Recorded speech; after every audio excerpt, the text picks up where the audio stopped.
ਸਤਿ ਸ਼੍ਰੀ ਅਕਾਲ, ਤੁਸੀਂ ਜੁੜੇ ਹੋਏ ਹੋ ਪੰਜਾਬੀ USA ਦੇ ਨਾਲ ਤੇ ਮੈਂ ਹਾਂ ਪ੍ਰਵੀਨ ਸ਼ਰਮਾ ਲੈ ਕੇ ਹਾਜ਼ਰ ਹਾਂ ਪ੍ਰੋਗਰਾਮ ਖਬਰ ਤੇ ਨਜ਼ਰ। ਖਬਰ ਤੇ ਨਜ਼ਰ ਪ੍ਰੋਗਰਾਮ ਦੇ ਵਿੱਚ ਕਈ ਅਹਿਮ ਤੇ ਕਈ ਖਾਸ ਖਬਰਾਂ ਨੂੰ ਲੈ ਕੇ ਚਰਚਾ ਕਰਨ ਦੇ ਲਈ ਜੁੜ ਚੁੱਕੇ ਨੇ ਪੰਜਾਬ ਤੋਂ ਸੀਨੀਅਰ ਪੱਤਰਕਾਰ ਦੀਪਕ ਸ਼ਰਮਾ ਚਨਾਰਥਲ ਜੀ। ਸ਼ਰਮਾ ਸਤਿ ਸ਼੍ਰੀ ਅਕਾਲ, ਸਵਾਗਤ ਹੈ ਜੀ ਪੰਜਾਬੀ USA ਤੇ ਜੀ। ਸਤਿ ਸ਼੍ਰੀ ਅਕਾਲ ਪ੍ਰਵੀਨ ਜੀ, ਸਾਰੇ ਦਰਸ਼ਕਾਂ ਨੂੰ ਸਰੋਤਿਆਂ ਨੂੰ ਪਿਆਰ ਭਰੀ ਸਤਿ ਸ਼੍ਰੀ ਅਕਾਲ। ਸਤਿ ਸ਼੍ਰੀ ਅਕਾਲ ਜੀ। ਪ੍ਰੋਗਰਾਮ ਦੇ ਵਿੱਚ ਅੱਗੇ ਵਧਣ ਤੋਂ ਪਹਿਲਾਂ ਧੰਨਵਾਦ ਕਰਦੇ ਚਲੀਏ ਸਪਾਂਸਰਸ ਦਾ, ਜਿਹੜੇ ਜ਼ਰੀਆ ਬਣਦੇ ਨੇ ਇਹਨਾਂ ਪ੍ਰੋਗਰਾਮਾਂ ਨੂੰ ਤੁਹਾਡੇ ਤੱਕ ਪਹੁੰਚਾਉਣ ਦੇ ਲਈ। ਖਾਲਸਾ ਇੰਸ਼ੋਰੈਂਸ ਏਜੰਸੀ ਵਾਲੇ, ਜਿਨ੍ਹਾਂ ਤੋਂ ਤੁਸੀਂ ਹਰ ਤਰੀਕੇ ਦੀ ਇੰਸ਼ੋਰੈਂਸ ਲੈ ਸਕਦੇ ਹੋ। ਇੰਸ਼ੋਰੈਂਸ ਬਾਰੇ ਪਤਾ ਕਰਨ ਦੇ ਲਈ ਇਹਨਾਂ ਦਾ ਨੰਬਰ ਹੈ 468-272-2500। ਇਹ 1992 ਤੋਂ ਲਗਾਤਾਰ ਇੰਸ਼ੋਰੈਂਸ ਬਿਜ਼ਨਸ ਦੇ ਵਿੱਚ ਸ਼ਾਨਦਾਰ ਸੇਵਾਵਾਂ ਦੇ ਰਹੇ ਨੇ ਤੇ ਅਮਰੀਕਾ ਭਰ ਦੇ ਵਿੱਚ ਇੰਸ਼ੋਰੈਂਸ ਕਰਦੇ ਨੇ।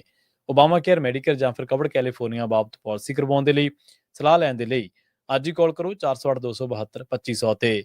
ਟਰਕੀਅਨ ਇਮੀਗ੍ਰੇਸ਼ਨ ਲਾ ਫਰਮ ਵਾਲੇ ਜੇ ਟਰਕੀਆਣਾ, ਟੌਨੀ ਟਰਕੀਆਣਾ ਦੇ ਨਾਲ ਤੁਸੀਂ US ਇਮੀਗ੍ਰੇਸ਼ਨ ਬਾਬਤ ਕੋਈ ਵੀ ਸਲਾਹ ਕਰਨੀ ਹੈ, ਕੋਈ ਵੀ ਸਵਾਲ ਪੁੱਛਣਾ ਤੇ ਇਹਨਾਂ ਦਾ ਨੰਬਰ ਹੈ 415-909-0503। ਗੁਰਦੀਪ ਸਿੰਘ ਬਿਰਦੀ ਕਲੋਵਿਸ, ਮਨਦੀਪ ਸਿੰਘ, ਸੰਦੀਪ ਕੌਰ ਸੈਨ ਹੋਜ਼ੇ, ਅਮਰੀਕ ਸਿੰਘ ਅਟਵਾਲ, ਜਰਨੈਲ ਸਿੰਘ ਯੂਬਾ ਸਿਟੀ, ਗੁਰਨਾਮ ਸਿੰਘ ਐਂਟੀਲੋਪ ਤੇ ਜਰਨੈਲ ਸਿੰਘ ਸਿਆਟਲ ਤੋਂ।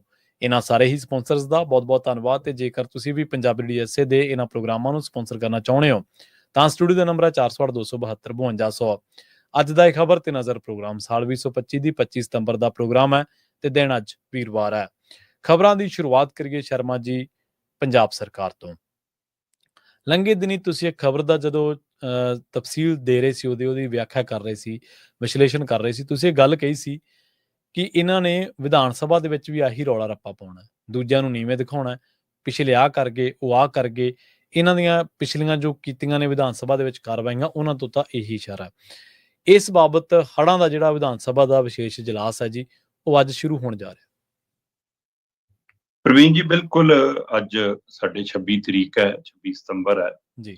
26 ਸਤੰਬਰ ਤੋਂ 29 ਸਤੰਬਰ ਤੱਕ ਦੇ ਲਈ ਇਹਨਾਂ ਨੇ ਪੰਜਾਬ ਵਿਧਾਨ ਸਭਾ ਦਾ ਵਿਸ਼ੇਸ਼ ਇਜਲਾਸ ਹੜ੍ਹਾਂ ਨੂੰ ਕੇਂਦਰਿਤ ਰੱਖ ਕੇ ਸੱਦਿਆ ਹੋਇਆ। ਕਹਿਣ ਨੂੰ ਇਹ 26 ਤੋਂ 29, ਅਸਲ 'ਚ 26 ਤੇ 29 ਨੂੰ, ਠੀਕ ਹੈ ਜੀ, ਜਾਂ 30 ਤਰੀਕ ਨੂੰ ਹੋਊਗਾ ਜਾਂ 29 ਨੂੰ, 2 ਦਿਨ ਦਾ ਹੀ ਹੈ। ਬਿਲਕੁਲ, ਹੜ੍ਹਾਂ ਨੂੰ ਕੇਂਦਰਿਤ ਤਾਂ ਸੁਭਾਵੀ ਹੈ ਕਿ ਉਹਦੇ ਵਿੱਚ ਜ਼ਿਕਰ ਆਏਗਾ ਕਿ ਪਾਣੀ ਕਿਉਂ ਆਇਆ, ਕਿੱਥੋਂ ਆਇਆ, ਉਹਦੇ ਕਾਰਨ ਕੀ ਨੇ, ਬੰਨ ਕਿਉਂ ਟੁੱਟੇ, ਕਿਵੇਂ ਟੁੱਟੇ, ਹੈ ਨਾ। ਖੇਤਾਂ 'ਚ ਜੇ ਪਾਣੀ ਵੜਿਆ ਤਾਂ ਦਰਿਆ ਖੇਤਾਂ 'ਚ, ਕਿ ਖੇਤ ਦਰਿਆ 'ਚ ਨੇ, ਹੈ ਨਾ। ਜੇ ਪਿੰਡਾਂ 'ਚ ਘਰ ਆਇਆ ਜਾਂ ਡੇਰਿਆਂ 'ਚ ਪਾਣੀ ਵੜਿਆ, ਜਿਹੜੇ ਖੇਤਾਂ 'ਚ ਬਾਹਰ ਘਰ ਪਾਏ ਹੋਏ ਨੇ, ਉਹਦਾ ਕੀ ਕਾਰਨ ਹੈ। ਇਹ ਹਰ ਵਾਰ ਕਿਉਂ ਏਦਾਂ ਪਾਣੀ ਦਾ ਮਸਲਾ ਬਣਦਾ ਹੈ, ਇਹਨੂੰ ਰੈਗੂਲਰ ਕਿਉਂ ਨਹੀਂ ਕੀਤਾ ਜਾ ਰਿਹਾ, ਹੈ ਨਾ। ਜਾਂ ਡੈਮਾਂ ਦੇ ਕਾਰਨ ਕੀ ਪਾਣੀ ਆਇਆ, ਕੀ ਡੈਮ ਸਾਡੀ ਲੋੜ ਨਹੀਂ ਸੀ ਇਹ ਬਣ ਗਏ, ਜਾਂ ਡੈਮਾਂ ਦਾ ਕੰਟਰੋਲ ਸਾਡੇ ਹੱਥ ਨਹੀਂ ਹੈ ਤਾਂ ਕਾਰਨ ਹੈ, ਕੀ ਕੰਟਰੋਲ ਸੂਬਿਆਂ ਕੋਲ ਹੋਣਾ ਚਾਹੀਦਾ ਹੈ ਨਾ। ਕਿੰਨੇ ਹੀ ਅਜਿਹੇ ਕਾਰਨ ਨੇ ਜਿਨ੍ਹਾਂ ਦੇ ਉੱਤੇ ਮੰਥਨ ਹੋਣਾ ਬਣਦਾ ਜੀ। ਪਰ ਮੈਂ ਜਿੰਨੇ ਇੱਕ ਪੰਜਾਬ ਦੇ ਨਾਲ ਸਿਆਸਤਦਾਨਾਂ ਤੋਂ ਵਾਕਿਫ ਹਾਂ, ਮੈਨੂੰ ਲੱਗਦਾ ਕੋਈ ਗੰਭੀਰ ਨੁਕਤੇ ਤੇ ਮੰਥਨ ਵੀ ਕਰਨਗੇ, ਉਹਦਾ ਹੱਲ ਕੱਢਣਾ ਤਾਂ ਦੂਰ ਦੀ। ਹਾਂ, ਇਹ ਕੱਢਣਗੇ, ਜੋ ਹੱਲ ਇਹ ਕੱਢ ਸਕਦੇ ਨੇ ਉਹ ਹੱਲ ਕੱਢਣਗੇ ਜੀ, ਕਿ ਪਿਛਲਿਆਂ ਨੇ ਜੋ ਗਲਤੀਆਂ ਕੀਤੀਆਂ ਉਹਦੇ ਕਾਰਨ ਹੜ੍ਹ ਆਇਆ। ਸਹੀ ਹੈ।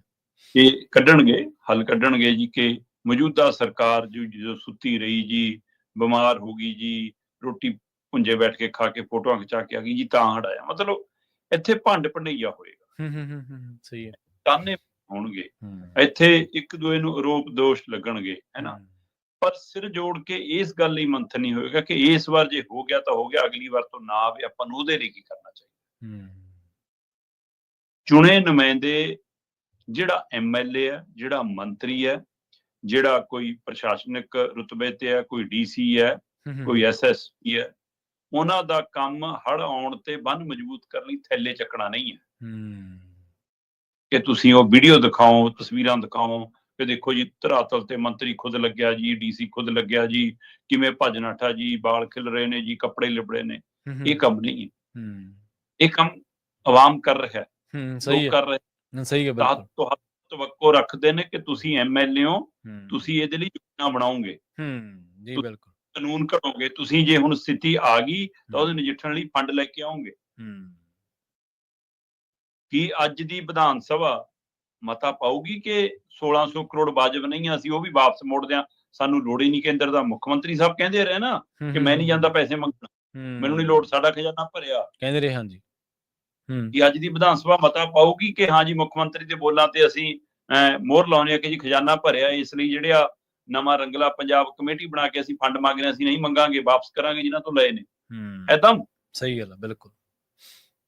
ਤਾਂ ਸਵਾਲ ਤਾਂ ਇਹ ਹੈ ਕਿ ਤੁਸੀਂ ਆਪ ਕੇਂਦਰ ਤੋਂ ਤਾਂ ਕੀ ਲਿਆਉਣਾ ਸੀ ਸਾਡਾ ਹੱਕ, ਤੁਸੀਂ ਤਾਂ ਆਪ ਪੰਜਾਬ ਦੇ ਲੋਕਾਂ ਤੋਂ ਹੀ ਮੰਗਣ ਲੱਗੇ। ਪੰਜਾਬ ਇਹ ਮੁਸੀਬਤ 'ਚ ਹੈ ਤੇ ਪੰਜਾਬ ਤੋਂ ਤੁਸੀਂ ਫੰਡ ਮੰਗ ਰਹੇ ਹੋ। ਮਤਲਬ ਹੜ ਜੇ ਇੱਕ ਖੇਤਰ 'ਚ ਆਏ ਸੀ, ਹੁਣ ਜਿਹੜੇ ਖੇਤਰ ਤੁਸੀਂ ਪੈਸੇ ਮੰਗ ਕੇ ਇਕੱਠੇ ਕਰਨੇ, ਹੜ ਤਾਂ ਉਧਰ ਵੀ ਆ ਗਿਆ ਫਿਰ ਤਾਂ। ਤੇ ਫਿਰ ਸਰਕਾਰ ਕਾਹਦੇ ਲਈ ਹੈ? ਸਰਕਾਰ ਕਾਹਦੇ ਲਈ, ਸਹੀ ਹੈ।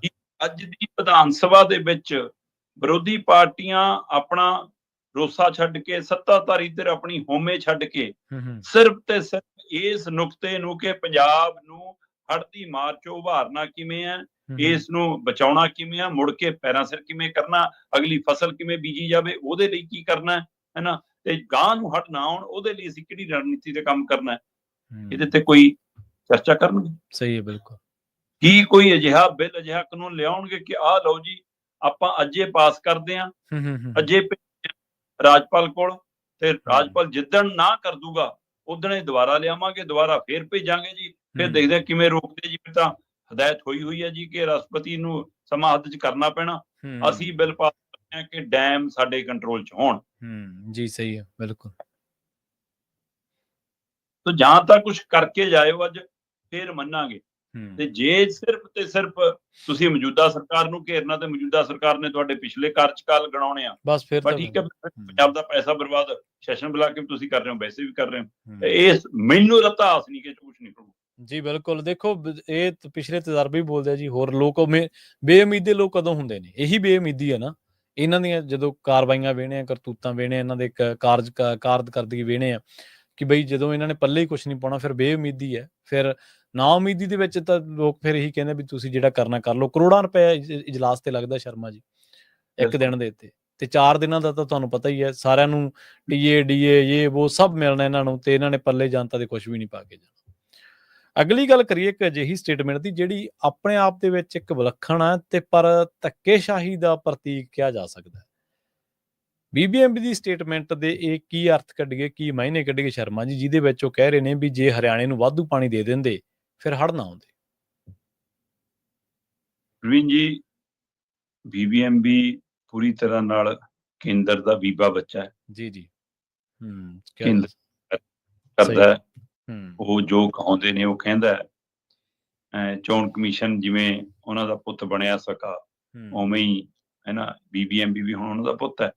ਜਦੋਂ ਕਿ ਇੱਕ ਟੈਂਪਰੇਰੀ ਬਾਡੀ ਸੀ, ਪਰ ਹੁਣ ਇਸ ਨੂੰ ਪੂਰਨ ਬਾਡੀ ਦਾ ਦਰਜਾ ਮਿਲਦਾ ਜਾ ਰਿਹਾ ਜੀ, ਔਰ ਜਬਰੀ ਮਿਲਦਾ ਜਾ ਰਿਹਾ। ਜਿਵੇਂ ਚੰਡੀਗੜ੍ਹ ਧੱਕੇ ਨਾਲ ਯੂਟੀ ਕੈਡਰ ਬਣ ਗਿਆ ਨਾ ਇੱਥੇ, ਪੰਜਾਬ ਹਰਿਆਣਾ ਮੰਨਫੀ ਹੋ ਗਿਆ ਹੈ ਨਾ। ਤੇ ਉਸੇ ਤਰ੍ਹਾਂ ਮਤਲਬ ਕਿ ਜਦੋਂ ਕਿ ਮਸਲਾ ਤਾਂ ਪੰਜਾਬ ਹਰਿਆਣੇ ਦਾ ਸੀ ਕਿ ਬਈ ਚੰਡੀਗੜ੍ਹ ਦਾ ਮਸਲਾ ਨਿਬੜੇ ਤੇ ਪੰਜਾਬ ਨੂੰ ਮਿਲੇ, ਹਰਿਆਣੇ ਨੂੰ ਵੱਖਰੀ ਰਾਜਧਾਨੀ ਮਿਲੇ, ਪਰ ਤੁਸੀਂ ਉਹਨਾਂ ਦੋਵਾਂ ਨੂੰ ਵੀ ਕਿਨਾਰੇ ਕਰਕੇ ਸੀ ਤੀਜਾ ਕੈਡਰ। ਉਸੇ ਤਰ੍ਹਾਂ BBMP ਟੈਂਪਰੇਰੀ ਸੀ ਜਦੋਂ ਤੱਕ ਡੈਮ ਵਾਲਾ ਉਹ ਪ੍ਰਕਿਰਿਆ ਸੀ। ਉਸ ਤੋਂ ਬਾਅਦ ਸੂਬਿਆਂ ਨੂੰ ਕੰਟਰੋਲ ਮਿਲਣਾ ਸੀ, ਜਿਹੜੇ ਸੂਬਿਆਂ ਦਾ ਡੈਮ ਨੇ। ਸਹੀ ਗੱਲ ਹੈ। ਤੇ ਫਿਰ ਉਹਦੇ ਵਿੱਚ BBMP ਦਾ ਕੀ ਰੋਲ? ਪਰ ਲੰਘੇ ਦਿਨੀ ਜਦੋਂ ਹਰਿਆਣਾ ਨੇ ਆਪਣੇ ਤੈਅ ਇੱਕ ਬਰਾ, ਜਿਹੜਾ ਪੂਰਾ ਵਿੱਤੀ ਬਰਾ ਜਿਹੜਾ ਸਰਕਲ ਬਣਿਆ ਉਹਨਾਂ ਦਾ, ਉਸ ਬਰੇ ਦੇ ਤਹਿਤ ਜਿੰਨਾ ਉਹਨਾਂ ਦਾ ਪਾਣੀ ਦਾ ਕੋਟਾ ਉਹਨਾਂ ਵਰਤ ਲਿਆ। ਉਹ ਤੋਂ ਬਾਅਦ ਉਸਨੇ ਵਾਧੂ 8500 ਕਿਊਸਕ ਪਾਣੀ ਮੰਗਿਆ ਜੀ। ਪੰਜਾਬ ਸਰਕਾਰ ਕਹਿੰਦੀ ਵੀ ਕਿ ਅਸੀਂ ਵੱਧ ਪਾਣੀ ਨਹੀਂ ਦੇ ਸਕਦੇ, ਹਾਂ ਪੀਣ ਵਾਲੇ ਪਾਣੀ ਨੂੰ ਰੋਕਾਂਗੇ ਨਹੀਂ, ਤੁਹਾਡੀ ਚਾਹੇ ਕੁਛ ਮਰਜ਼ੀ ਹੋਵੇ, ਤੁਸੀਂ ਆਪਣਾ ਪਾਣੀ ਵਰਤ ਚੁੱਕੇ ਹੋ, ਉਹਦੇ ਬਾਵਜੂਦ ਵੀ ਅਸੀਂ 4000 ਕਿਊਸਕ ਪਾਣੀ ਤੁਹਾਨੂੰ ਪੀਣ ਵਾਲਾ ਉਪਲਬਧ ਕਰਾਉਂਦੇ ਰਵਾਂਗੇ। ਪਰ ਉਹ ਕਹਿੰਦੇ ਕਿ ਜੇ ਅਸੀਂ 8500 ਲੈਣਾ, ਸਾਨੂੰ 4500 ਕਿਊਸਕ ਹੋਰ ਦਿੱਤਾ ਜਾਵੇ। ਮਤਲਬ ਮਸਲਾ 4500 ਕਿਊਸਕ ਦਾ ਆ ਕੇ ਅੜਿਆ ਸੀ, ਨਾ ਕਿ 8500 ਦਾ, ਕਿਉਂਕਿ 4000 ਜਾ ਰਿਹਾ ਸੀ। ਪਰ ਪੰਜਾਬ ਹਰਿਆਣਾ ਹਾਈ ਕੋਰਟ 'ਚ ਮਾਮਲਾ ਪਹੁੰਚ ਗਿਆ ਤੇ ਉਹ ਮਾਮਲਾ ਚੱਲਦਾ ਵੀ ਰਿਹਾ। ਜਾਨੂੰ ਉਹ 15 ਦਿਨ ਵੀ ਲੰਘ ਗਏ, ਉਸ ਤੋਂ ਬਾਅਦ ਪਾਣੀ ਜਾਣਾ ਵੀ ਸ਼ੁਰੂ ਹੋ ਗਿਆ। ਹੁਣ ਉਹ ਰੇੜਕਾ ਸਿਰਫ 15 ਦਿਨਾਂ ਦਾ ਸੀ। 15 ਦਿਨਾਂ ਤੋਂ ਬਾਅਦ ਤਾਂ ਉਹ 85 ਤੋਂ ਛੱਡੋ 9000 ਤੋਂ ਵੀ ਉੱਪਰ ਲੈਣ ਲੱਗ ਪਏ ਵੀ ਸਾਡਾ ਪਾਣੀ ਅਸੀਂ ਸਾਲ ਚਾਹੇ ਪਹਿਲੇ ਦਿਨ ਨਿਬੇੜੀਏ ਚਾਹੇ ਬਾਅਦ ਚੋਂ ਨਿਬੇੜੀਏ, ਜਿੰਨਾ ਲੈ ਸਕਦੇ, ਜਿੰਨਾ ਜਾ ਸਕਦਾ ਜਾਣਾ ਤਾਂ ਉਨਾ ਹੀ, ਉਹ ਤੋਂ ਬਾਅਦ ਤਾਂ ਜਾ ਵੀ ਨਹੀਂ ਸਕਦਾ, ਨਹਿਰ ਦੀ ਸਮਰੱਥਾ।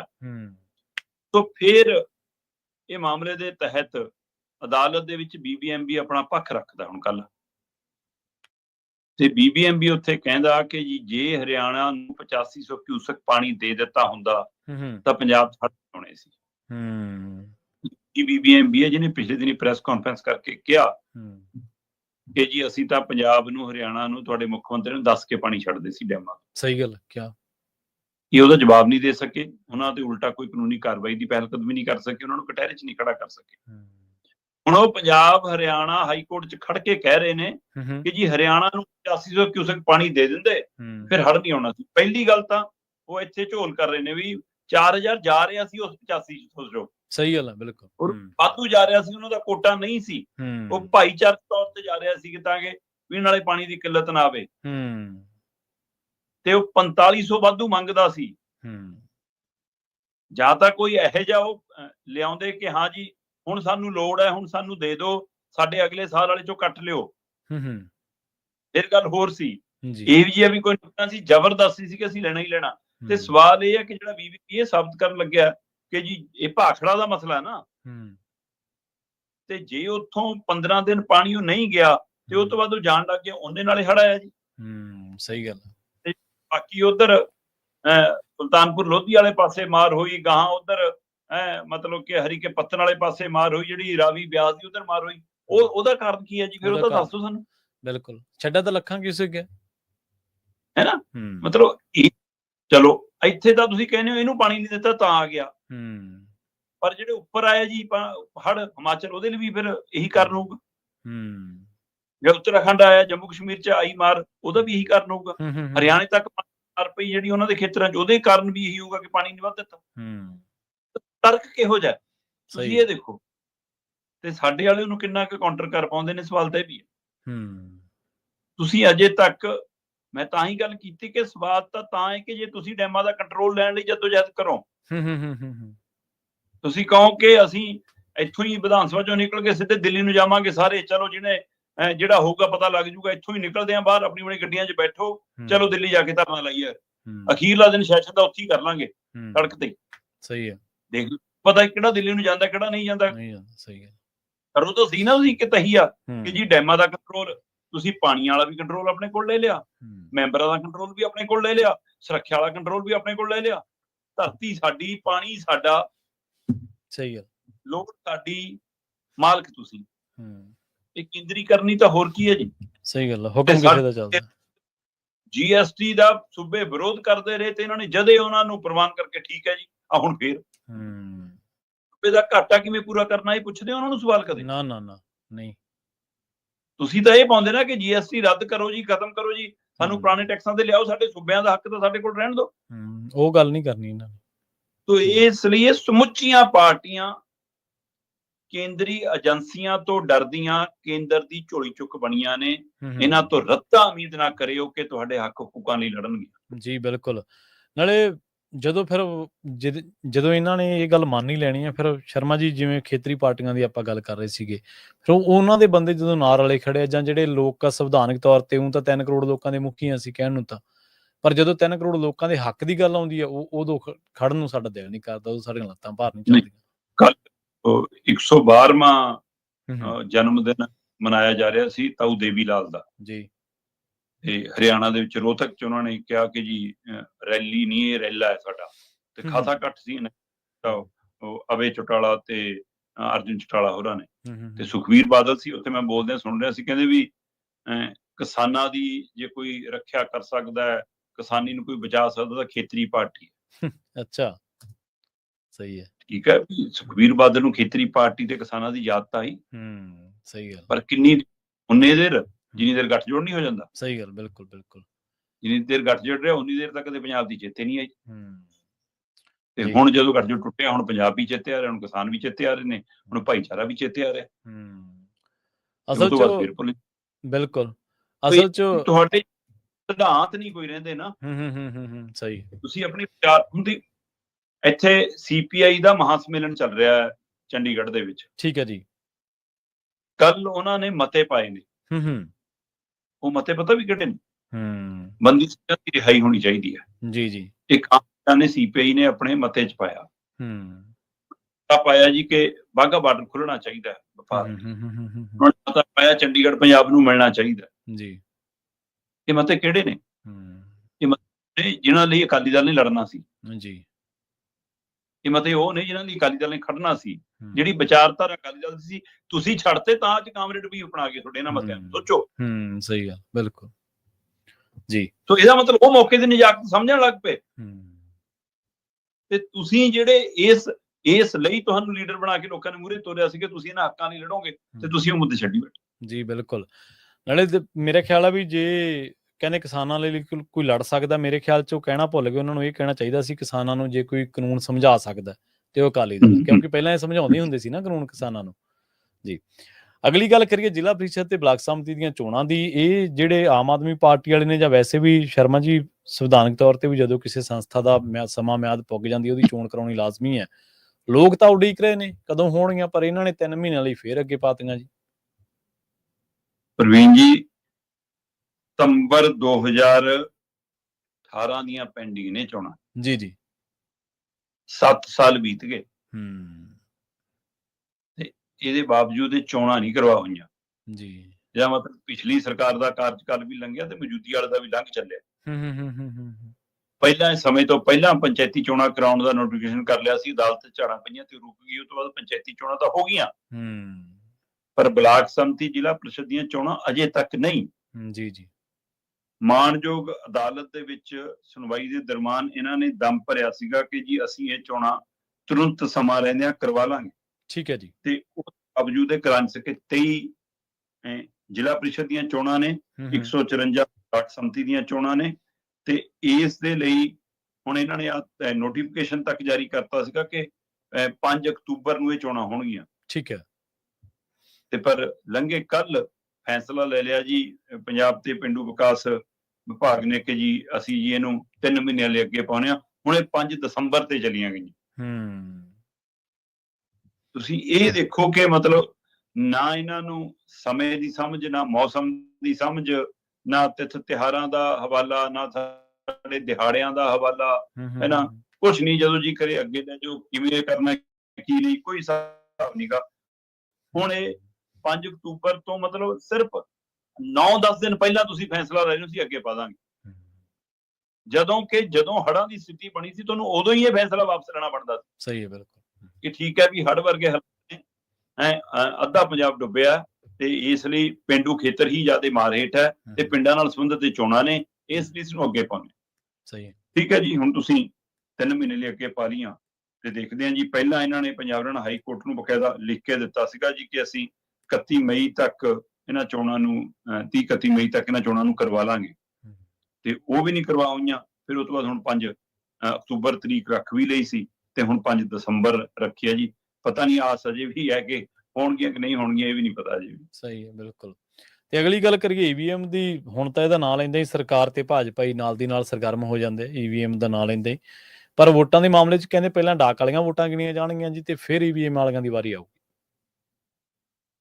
ਪ੍ਰਵੀਨ ਜੀ, ਚੋਣ ਕਮਿਸ਼ਨ ਨਾ ਕਈ ਮੁੱਦਿਆਂ ਤੇ ਘਿਰਿਆ, ਖਾਸ ਕਰ ਵਿਰੋਧੀ ਧਿਰ ਦਾ ਲੀਡਰ ਰਾਹੁਲ ਗਾਂਧੀ ਜਿਵੇਂ ਸਵਾਲ ਖੜੇ ਕਰ ਰਿਹਾ, ਉਹਦੇ ਕਰਕੇ ਇਹਨਾਂ ਦੀ ਜਵਾਬਦੇਹੀ ਕਾਫੀ ਬਣਦੀ ਆ, ਪਰ ਇਹ ਹਮੇਸ਼ਾ ਜਵਾਬ ਤੋਂ ਭੱਜ ਰਹੇ ਨੇ।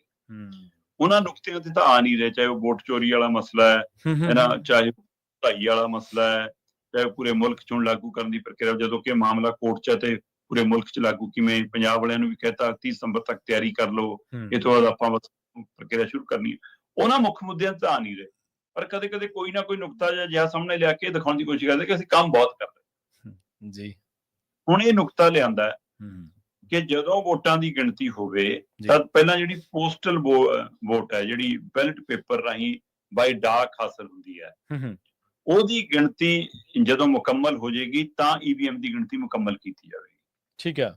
ਅਸਲ ਕੀ ਹੈ ਕਿ ਇਹ ਜਿਹੜੀ ਪ੍ਰਕਿਰਿਆ ਹੈ ਉਹ ਜਦੋਂ ਵੋਟ ਗਿਣਤੀ ਸ਼ੁਰੂ ਹੁੰਦੀ ਹੈ ਤਾਂ ਅਕਸਰ ਆਪਾਂ ਜਾਣਦੇ ਹੋਣਗੇ ਸਰੋਤੇ ਕਿ ਸਭ ਤੋਂ ਪਹਿਲਾਂ ਹੁੰਦਾ ਜੀ ਪਹਿਲਾ ਰੁਝਾਨ। ਜਦੋਂ ਲੋਕ ਸਭਾ ਵਿਧਾਨ ਸਭਾ ਦੀ ਆਪਾਂ ਦੇਖਦੇ ਹਾਂ ਤਾਂ ਉਹ ਚ ਆਉਂਦਾ ਬਾਹਰ ਕਿ ਜੀ ਪਹਿਲੇ ਰੁਝਾਨ ਚ ਇਹ ਬੰਦਾ ਇੰਨੀਆਂ ਵੋਟਾਂ ਨਾਲ ਅੱਗੇ। ਉਹ ਪਹਿਲਾ ਰੁਝਾਨ ਲਗਭਗ ਪੋਸਟਲ ਵੋਟ ਦਾ ਹੀ ਹੁੰਦਾ। ਠੀਕ ਹੈ। ਉਹ ਪਹਿਲਾ ਰੁਝਾਨ ਲਗਭਗ ਡਾਕ ਰਾਹੀਂ ਹਾਸਲ ਹੋਈਆਂ ਵੋਟਾਂ ਦਾ ਹੀ ਹੁੰਦਾ। ਕਾਰਨ ਜਦੋਂ ਵੋਟ ਗਿਣਤੀ ਸ਼ੁਰੂ ਹੁੰਦੀ ਹੈ ਤਾਂ ਅੱਧਾ ਘੰਟਾ ਪਹਿਲਾਂ ਪੋਸਟਲ ਵੋਟ ਦੀ ਗਿਣਤੀ ਸ਼ੁਰੂ ਹੁੰਦੀ ਹੈ, ਈਵੀਐਮ ਦੀ ਅੱਧਾ ਘੰਟਾ ਬਾਅਦ ਹੁੰਦੀ ਹੈ। ਮਤਲਬ ਡਾਕ ਰਾਹੀਂ ਹਾਸਲ ਹੋਈ ਬੈਲਟ ਪੇਪਰ ਵਾਲੀ ਵੋਟਾਂ ਦੀ ਗਿਣਤੀ 8 ਵਜੇ ਸ਼ੁਰੂ ਹੋ ਜਾਣੀ ਹੈ। ਠੀਕ ਹੈ ਜੀ। ਈਵੀਐਮ ਦੀ ਗਿਣਤੀ 8:30। ਪਰ ਡਾਕ ਵਾਲੀ ਵੋਟ ਨੂੰ ਲਿਫਾਫੇ ਚੋਂ ਕੱਢਦੇ ਆ, ਸਿੱਧਿਆਂ ਕਰਦੇ ਆ, ਉਸ ਦੀ ਥੱਬੀ ਬਣਾਉਂਦੇ ਆ, ਫਿਰ ਗਿਣਤੀ ਕਰਦੇ ਆ, ਫਿਰ ਅੱਡੋ ਅੱਡ ਕਰਦੇ ਆ, ਹੈ ਨਾ। ਉਹਨੂੰ ਸਮਾਂ ਵੱਧ ਲੱਗਣਾ ਹੀ ਲੱਗਣਾ। ਈਵੀਐਮ ਦਾ ਤਾਂ ਪਲੱਗ ਲਾਉਣਾ ਹੈ ਤੇ ਉਹਨੇ ਮੀਟਰ ਤੇ ਦਿਖਾਉਣਾ ਹੈ ਤੇ ਨੋਟ ਕਰਨਾ ਹੈ, ਚੱਲ ਅਗਲੀ ਈਵੀਐਮ। ਸਹੀ ਹੈ। ਹੈ ਨਾ। ਸੋ ਇਸ ਲਈ ਜਦੋਂ ਤੱਕ ਈਵੀਐਮ ਦਾ ਕੰਮ ਨਿਬੜਦਾ ਤਦ ਤੱਕ ਕਈ ਵਾਰ ਇਹ ਗਿਣਤੀ ਮੁਕੰਮਲ, ਖਾਸ ਕਰਕੇ ਹੁਣ ਨਹੀਂ। ਪਹਿਲਾਂ ਕੀ ਸੀਗਾ ਕਿ ਜਿਹੜੀਆਂ ਡਾਕ ਰਾਹੀਂ ਵੋਟਾਂ ਆਉਂਦੀਆਂ ਜ਼ਿਆਦਾਤਰ ਉਹ ਨੇ ਕਿ ਜਿਹੜੇ ਕੋਈ ਸਰਕਾਰੀ ਮੁਲਾਜ਼ਮ ਨੇ, ਸਰਕਾਰੀ ਅਧਿਕਾਰੀ ਨੇ, ਫੌਜੀ ਜਵਾਨ ਨੇ, ਕਿਤੇ ਇਹੀ ਥਾਵਾਂ ਤੇ ਤੈਨਾਤ ਨੇ, ਸੁਰੱਖਿਆ ਦਸਤਿਆਂ ਵਾਲੇ ਨੇ, ਵੋਟਾਂ 'ਚ ਕਿਤੇ ਜ਼ਿੰਮੇਵਾਰੀ ਲੱਗੀ ਆ, ਕਿਤੇ ਡਿਊਟੀ ਲੱਗੀ ਆ, ਸੂਬੇ ਤੋਂ ਬਾਹਰ ਨੇ, ਫਿਰ ਉਹਨਾਂ ਦੀ ਡਾਕ ਰਾਹੀਂ ਵੋਟ ਆਉਂਦੀ ਹੈ। ਪਰ ਹੁਣ ਸਰਕਾਰ ਨੇ ਇਹ ਵੀ ਕੀਤਾ ਕਿ ਜਿਹੜੇ ਉਮਰ ਦਰਾਜ ਹੋ ਗਏ ਜ਼ਿਆਦੇ 70-75 ਸਾਲ ਤੋਂ ਉੱਪਰ, ਸ਼ਾਇਦ ਉਹਨਾਂ ਨੇ ਨਿਯਮ ਬਣਾਇਆ ਕਿ ਉਹ ਵੀ ਇਸ ਤਰ੍ਹਾਂ ਵੋਟ ਪਾ ਕੇ ਭੇਜ ਸਕਦੇ ਆ। ਤੇ ਜੇ ਇਸ ਪ੍ਰਕਿਰਿਆ ਨਾਲ ਤਾਂ ਫਿਰ ਪੋਸਟਲ ਵੋਟ ਵਧੂਗੀ ਜੀ, ਜਦੋਂ ਕਿ ਇਹਦੇ ਉੱਤੇ ਵੀ ਕਈ ਤਰ੍ਹਾਂ ਦੇ ਸ਼ੰਕੇ ਸ਼ੋਭੇ ਖੜੇ ਹੋਏ ਵੇ ਆ ਜੀ। ਸਹੀ ਗੱਲ ਹੈ। ਪਰ ਉਹਦੇ ਬਾਵਜੂਦ ਵੀ ਜੇ ਪ੍ਰਕਿਰਿਆ ਆਉਂਦੀ ਆ ਤਾਂ ਫਿਰ ਬਿਲਕੁਲ ਹੈ ਜੀ ਕਿ ਉਹਨੂੰ ਟਾਈਮ ਲੱਗ ਜੂਗਾ ਤੇ ਈਵੀਐਮ ਨਿਬੜ ਜੂਗੀ। ਹੁਣ ਚੋਣ ਕਮਿਸ਼ਨ ਕਹਿੰਦਾ ਕਿ ਅਸੀਂ ਇਹ ਤੈਅ ਕੀਤਾ ਕਿ ਅੱਧਾ ਘੰਟਾ ਪਹਿਲਾਂ ਤਾਂ ਉਵੇਂ ਹੀ ਸ਼ੁਰੂ ਹੋਊਗੀ ਗਿਣਤੀ, ਗਿਣਤੀ ਵੀ ਉਵੇਂ ਹੀ ਅੱਧਾ ਘੰਟਾ ਬਾਅਦ ਨਾਲ ਸ਼ੁਰੂ ਹੋ ਜੂਗੀ। ਪਰ ਸੈਕਿੰਡ ਲਾਸਟ ਰਾਉਂਡ ਤੱਕ ਆਉਂਦਿਆਂ ਜੇ ਪੋਸਟਲ ਵੋਟ ਪੂਰੀ ਨਹੀਂ ਗਿਣੀ ਜਾਂਦੀ ਤਾਂ ਫਿਰ ਈਵੀਐਮ ਦੀ ਗਿਣਤੀ ਉੱਥੇ ਰੋਕ ਲਈ ਜਾਊਗੀ। ਜਦੋਂ ਉਹ ਮੁਕੰਮਲ ਹੋਗੀ ਫਿਰ ਆਖਰੀ ਰਾਉਂਡਾਂ ਤੋਂ ਬਾਅਦ ਈਵੀਐਮ ਦਾ ਫੈਸਲਾ ਵੀ ਨਾਲ ਜੋੜ ਕੇ ਫਿਰ ਨਤੀਜੇ ਲਾਣੇ ਜਾਣਗੇ। ਇਹ ਪਹਿਲ ਕਦਮੀ ਠੀਕ ਲੱਗਦੀ ਹੈ, ਸੰਕੇਤਕ ਤੌਰ ਤੇ ਵਾਜਬ ਲੱਗਦੀ ਹੈ ਤੇ ਇਹਦੀ ਸ਼ੁਰੂਆਤ ਇਹ ਹਰਿਆਣਾ ਤੋਂ ਕਰਨ ਜਾ ਰਹੇ, ਮਾਫ ਕਰਨਾ, ਬਿਹਾਰ ਦੀਆਂ ਚੋਣਾਂ ਤੋਂ ਕਰਨ ਜਾ ਰਹੇ ਨੇ ਕਿ ਬਿਹਾਰ ਦੀਆਂ ਚੋਣਾਂ ਹੁਣ ਆਉਣੀਆਂ, ਉੱਥੋਂ ਹੀ ਅਮਲੀ ਜਾਮਾ ਪਹਿਨਾਉਣਗੇ। ਸੋ ਦੇਖਦੇ ਹਾਂ ਜੀ ਇਹ ਪ੍ਰਕਿਰਿਆ ਮਤਲਬ ਕਿ ਕਿਵੇਂ ਸਾਬਤ ਹੁੰਦੀ ਹੈ, ਜਾਂ ਇਹ ਮੁੱਖ ਤੌਰ ਤੇ ਚੋਣ ਕਮਿਸ਼ਨ ਘਿਰਿਆ ਤਾਂ ਲੱਗਦਾ ਕਿ ਕੁਛ ਨਾ ਕੁਛ ਕਰਦੇ ਤਾਂ ਨਜ਼ਰ ਆਈਏ, ਉਹਦੇ ਵਿੱਚੋਂ ਇਹ ਪ੍ਰਕਿਰਿਆ ਜਾਂ ਕੀ ਹੈ ਇਹ ਦੇਖਣ ਵਾਲੀ ਗੱਲ। ਜੀ ਜੀ। ਤੇ ਜਾਂਦਿਆਂ ਦੀ ਗੱਲ ਕਰੀਏ 73 ਸਾਲਾ ਉਸ ਬੀਬੀ ਦੇ ਬਾਰੇ ਜਿਨ੍ਹਾਂ ਨੂੰ ਅਮਰੀਕਾ ਤੋਂ ਡਿਪੋਰਟ ਕੀਤਾ ਗਿਆ, ਇਸ ਮਾਮਲੇ ਦਾ ਭਾਰਤ ਦੇ ਵਿੱਚ ਵੀ ਕਹਿੰਦੇ ਖਾਸਾ ਰੌਲਾ ਪਿਆ ਹੋਇਆ ਜੀ।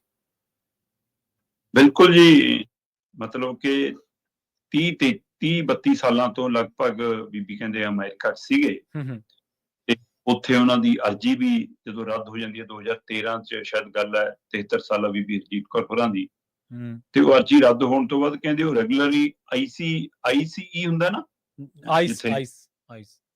ਹਾਂ, ਉੱਥੇ ਉਹ ਜਾ ਕੇ ਕਹਿੰਦੇ ਕਿ ਰੈਗੂਲਰ ਹਰ 6 ਮਹੀਨੇ ਬਾਅਦ ਆਪਣੀ ਰਿਪੋਰਟ ਵੀ ਕਰ ਰਹੇ ਸੀ। ਜੀ ਜੀ। ਹੁਣ ਸਵਾਲ ਤਾਂ ਪ੍ਰਵੀਨ ਜੀ, ਆਪਾਂ ਜਦੋਂ ਪਿਛਲੀ ਵਾਰ ਅਮਰੀਕਾ ਨੇ ਭਾਰਤੀਆਂ ਨੌਜਵਾਨਾਂ ਨੂੰ, ਭਾਰਤੀ ਲੋਕਾਂ ਨੂੰ ਹੱਥਕੜੀਆਂ ਜਾਂ ਜਲਦ ਭੇਜਿਆ ਸੀ, ਆਪਾਂ ਤਦ ਵੀ ਗੱਲ ਕੀਤੀ ਸੀ ਕਿ ਡਿਪੋਰਟ ਕਰਨ ਤੇ ਸਵਾਲ ਨਹੀਂ ਹੈ। ਜਿਹੜੇ ਬੰਦੇ ਉੱਥੇ ਕਾਨੂੰਨੀ ਤੌਰ ਤੇ ਰਹਿਣ ਦਾ ਹੱਕ ਨਹੀਂ ਰੱਖਦੇ, ਜਿਨ੍ਹਾਂ ਕੋਲ ਉੱਥੋਂ ਦੇ ਨਿਯਮਾਵਲੀ ਤਹਿਤ ਦਸਤਾਵੇਜ਼ ਨਹੀਂ ਹੈਗੇ, ਤੁਸੀਂ ਉਹਨਾਂ ਨੂੰ ਰਿਪੋਰਟ ਕਰੋ, ਕੋਈ ਗੱਲ ਨਹੀਂ। ਪਰ ਆਹ ਤਰੀਕਾ ਕਰ ਕਿਹਨੇ ਸਿਖਾਇਆ? ਤੁਹਾਡੀ ਇਹ ਕਿਹੜੀ ਸਭਿਅਤਾ ਹੈ ਜਿਹੜੀ ਤੁਹਾਨੂੰ ਇਹ ਸਿਖਾਉਂਦੀ ਹੈ ਕਿ ਬੰਦਿਆਂ ਨੂੰ ਨੂੜ ਕੇ ਸਿੱਟੋ, ਬਜ਼ੁਰਗ ਬੰਦਿਆਂ ਨਾਲ ਇਹੋ ਜਿਹਾ ਵਿਵਹਾਰ ਕਰੋ? ਇਹ ਅਣਮਨੁੱਖੀ ਵਰਤਾਰਾ ਕਿਉਂ? ਸਵਾਲ ਤਾਂ ਇੱਥੇ ਸੀ। ਉਸ ਸਮੇਂ ਵੀ ਆਪਣਾ ਇਹ ਸਵਾਲ ਸੀ, ਅੱਜ ਬੀਬੀ ਦੇ ਮਤਲਬ 73 ਸਾਲਾ ਔਰਤ ਹੈ, ਇੱਕ ਤਾਂ ਔਰਤ ਹੈ ਉੱਪਰ ਦੀ 73 ਸਾਲ ਹੈ, ਤੇ ਤੁਹਾਡਾ ਉਹਨਾਂ ਪ੍ਰਤੀ ਸਤਿਕਾਰ ਵੀ ਨਹੀਂ ਬਣਦਾ, ਤੁਹਾਨੂੰ ਉਹਦੇ ਨਾਲ ਵਿਵਹਾਰ ਵੀ ਨਹੀਂ ਕਰਨਾ ਹੁੰਦਾ। ਉਹ ਸਿਕੰਦਰ ਤੇ ਪੋਰਸ ਵਾਲੀ ਆਪਾਂ ਕਹਾਣੀ ਪੜ੍ਹਦੇ ਹੁੰਦੇ ਸੀ ਨਾ ਕਿ ਕਿਹੋ ਜਿਹਾ ਵਿਵਹਾਰ ਕੀਤਾ ਜਾਵੇ, ਕਹਿੰਦਾ ਜਿਹੜਾ ਇੱਕ ਰਾਜਾ ਦੂਏ ਰਾਜੇ ਨਾਲ ਕਰਦਾ। ਸਹੀ। ਤੋਂ ਘੱਟੋ ਘੱਟ ਬੰਦੇ ਦਾ ਬੰਦੇ ਨਾਲ ਵਿਵਹਾਰ ਤਾਂ ਸਹੀ ਹੋਵੇ ਨਾ, ਉਹ ਵੀ ਨਹੀਂ ਹੈਗਾ। ਹੁਣ ਉਹਨਾਂ ਦੇ ਪਰਿਵਾਰ ਦਾ, ਉਹਨਾਂ ਦੇ ਵਕੀਲ ਦਾ ਕਹਿਣਾ ਕਿ ਸਾਨੂੰ ਮਿਲਣ ਵੀ ਨਹੀਂ ਦਿੱਤਾ ਗਿਆ, ਸਾਨੂੰ ਅਲਵਿਦਾ ਬਾਏ ਬਾਏ ਵੀ ਨਹੀਂ ਕਰਨ ਦਿੱਤਾ ਗਿਆ, ਤੇ ਕਹਿੰਦੇ ਰੋਂਦੇ ਰਹੇ। ਤੇ ਇਹ ਵੀ ਦੱਸਿਆ ਜਾ ਰਿਹਾ ਕਿ ਬੈਠਣ ਲਈ ਵੀ, ਪੈਣ ਲਈ ਵੀ ਫਰਸ਼ ਤੇ ਵੀ ਮਜਬੂਰ ਕੀਤਾ ਗਿਆ, ਮਤਲਬ ਬਿਠਾਇਆ ਵੀ ਫਰਸ਼ ਤੇ, ਸਵਾਇਆ ਵੀ ਫਰਸ਼ ਤੇ ਫਿਰ ਪਰਿਵਾਰ ਤੇ ਵੀ ਕਹਿੰਦਾ ਕਿ ਹੱਥਕੜੀਆਂ ਲਾ ਕੇ ਭੇਜਿਆ ਜੀ ਇਹਨਾਂ ਨੂੰ। ਤੇ ਉਹਨਾਂ ਨੇ, ਆਈਸ ਨੇ ਆਪਣੇ ਚਾਰਟਰ ਜਹਾਜ਼ 'ਚ 132 ਭਾਰਤੀਆਂ ਦੇ ਨਾਲ ਭੇਜ। ਹੁਣ ਸਵਾਲ ਇਹ ਹੈ ਕਿ ਜੇ ਬੰਦੇ ਦਾ ਕੋਈ ਉੱਥੇ ਅਪਰਾਧਕ ਰਿਕਾਰਡ ਨਹੀਂ ਹੈਗਾ, ਬੰਦਾ ਹਰ 6 ਮਹੀਨੇ ਤੁਹਾਨੂੰ ਰਿਪੋਰਟ ਵੀ ਕਰ ਰਿਹਾ ਕਿ ਮੇਰੀ ਅਰਜੀ ਰੱਦ ਹੈ ਜੀ, ਔਰ ਪਿਛਲੇ 30-33 ਸਾਲਾਂ ਤੋਂ, ਘੱਟੋ ਘੱਟ ਉਹਨੂੰ ਜੈਨੂਇਨ ਤਰੀਕੇ ਨਾਲ ਭੇਜ ਦਿਓ ਜੇ ਭੇਜਣਾ ਹੀ ਹੈ। ਤਰੀਕਾਕਾਰ ਵਾਜਬ ਨਹੀਂ ਹੈ। ਬਾਤ ਤਾਂ ਇਹ ਖੜਾ ਕਿ ਇੱਕ ਪਾਸੇ ਅਮਰੀਕਾ ਦਾ ਪ੍ਰਸ਼ਾਸਨ, ਉੱਥੋਂ ਦੇ ਅਧਿਕਾਰੀ, ਉੱਥੋਂ ਦੇ ਮੰਤਰੀ, ਖੁਦ ਰਾਸ਼ਟਰਪਤੀ ਦਮ ਭਰੀ ਜਾਂਦਾ ਭਾਰਤ ਨਾਲ ਰਿਸ਼ਤੇ ਬੜੇ ਸਖਾਵੇਂ ਜੀ, ਕੁਦਰਤੀ ਰਿਸ਼ਤੇ ਜੀ, ਮਿੱਤਰ ਜੀ ਮੇਰਾ, ਅਜੇ ਵੀ ਇੰਨੀਆਂ ਪਾਬੰਦੀਆਂ, ਇੰਨੀਆਂ ਕਾਰਵਾਈਆਂ ਦੇ ਬਾਵਜੂਦ ਵੀ, ਹਨਾ। ਤੇ ਸਾਡੇ ਵਾਲੇ ਕਿਉਂ ਕਦੇ ਮੂੰਹ ਨਹੀਂ ਖੋਲਦੇ? ਨਾ ਜਦ ਜਹਾਜ਼ ਆਏ ਨਾ ਤਦ ਮੂੰਹ ਖੋਲਿਆ, ਨਾ ਜਦੋਂ ਟੈਰਫ ਲੱਗਿਆ ਜ਼ਬਰਦਸਤੀ ਨਾ ਤਦ ਮੂੰਹ ਖੋਲਿਆ, ਜਦੋਂ ਉਹਨੇ ਕਿਹਾ ਮੈਂ ਲਗਾਈ ਨਾ ਤਦ ਮੂੰਹ ਖੋਲਿਆ, ਹੁਣ ਜਦੋਂ ਆਹ ਵਰਤਾਰਾ ਵਾਪਰਿਆ ਨਾ ਹੁਣ ਮੂੰਹ ਖੋਲਣਾ। ਫਿਰ ਕੀ ਉਮੀਦ ਕਰੀਏ? ਫਿਰ ਸਿਆਸਤਦਾਨ, ਸਰਕਾਰਾਂ, ਲੀਡਰ, ਨੁਮਾਇੰਦੇ, ਅਸੀਂ ਕਰਨੇ ਕੀ ਹੈ? ਮੈਨੂੰ ਤਾਂ ਨਹੀਂ ਸਮਝ ਜੀ। ਬਿਲਕੁਲ। ਤੇ ਉਸ ਪਰਿਵਾਰ ਦੇ ਨਾਲ ਆਪਾਂ ਪੰਜਾਬੀ ਏਸੇ ਦੇ ਉੱਤੇ ਵੀ ਸ਼ਰਮਾ ਜੀ ਗੱਲਬਾਤ ਕੀਤੀ ਸੀ। ਪਿਛਲੇ 12-13 ਸਾਲ ਤੋਂ ਉਹ ਰੈਗੂਲਰੀ ਆਪਣੀ ਜਿਹੜੀ ਉੱਥੇ ਹਾਜ਼ਰੀ ਹੈ ਉਹ ਲਵਾਉਂਦੇ ਆ ਰਹੇ ਸੀ, ਜਾਂਦੇ ਸੀ 6 ਮਹੀਨੇ ਬਾਅਦ। ਉਹਨਾਂ ਨੇ ਬੜੀ ਰੋ ਕੇ ਉਹਨਾਂ ਨੇ ਵੀ ਜਿਹੜੀਆਂ ਗੱਲਾਂ ਤੁਸੀਂ ਦੱਸੀਆਂ ਨੇ ਜੋ ਵਾਪਰਿਆ ਉਹਨਾਂ ਦੇ ਨਾਲ, ਉਹਨਾਂ ਦੇ ਪਰਿਵਾਰਕ ਮੈਂਬਰਾਂ ਨੇ ਵੀ ਆਪਣੇ ਨਾਲ ਉਹੀ ਗੱਲਾਂ ਜਿਹੜੀਆਂ ਸਾਂਝੀਆਂ ਕੀਤੀਆਂ ਸੀਗੀਆਂ। ਸੋ ਇਹਨਾਂ ਖਾਸ ਖਬਰਾਂ ਤੇ ਖਾਸ ਜਾਣਕਾਰੀਆਂ ਦੇ ਲਈ ਸ਼ਰਮਾ ਜੀ ਤੁਹਾਡਾ ਬਹੁਤ-ਬਹੁਤ ਧੰਨਵਾਦ ਜੀ। ਸਤਿ ਸ਼੍ਰੀ ਅਕਾਲ। ਪ੍ਰੋਗਰਾਮ ਖਬਰ ਤੇ ਨਜ਼ਰ ਨੂੰ ਆਪਾਂ ਇੱਥੇ ਹੀ ਸਮਾਪਤ ਕਰਾਂਗੇ। ਤੁਹਾਡਾ ਸਾਰਿਆਂ ਦਾ ਵੀ ਬਹੁਤ ਧੰਨਵਾਦ। ਸਤਿ ਸ਼੍ਰੀ ਅਕਾਲ। ਜੁੜੇ ਰਹੋ ਪੰਜਾਬੀ ਰੇਡੀਓ USA ਦੇ ਨਾਲ।